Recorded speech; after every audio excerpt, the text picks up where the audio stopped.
I am confused. Being philosophically consistent and being a very honest person, I'm sure you can tell me where God came from. All right. Go ahead.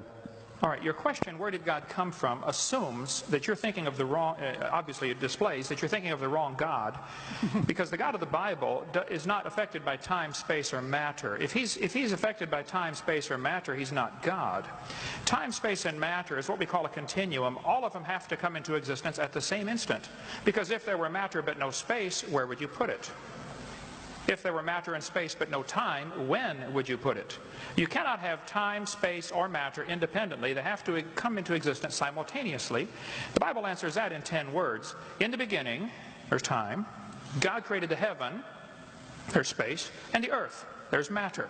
So you have time, space, matter created, a trinity of trinities there. Just, you know, time is past, present, future. Space has length, width, height. Matter has solid, liquid, gas. You have a trinity of trinities created instantaneously, and the God who created them has to be outside of them. If he's limited by time, he's not God.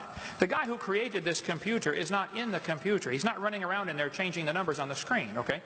The God who created this universe is outside of the universe. He's above it, beyond it, in it, through it. He's unaffected by it. So the concept that a spiritual force cannot have any effect on a material body, well then I guess you'd have to explain to me things like emotions and love and hatred and envy and jealousy and rationality. I mean, if your brain is just a random collection of chemicals that formed by chance over billions of years, how on earth can you trust your own reasoning processes and the thoughts that you think? Okay, so your question, where did God come from, is assuming a limited God.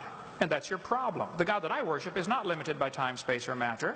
If I could fit the infinite God in my 3-pound brain, he would not be worth worshiping, that's for certain. So that's the God that I worship. Thank you.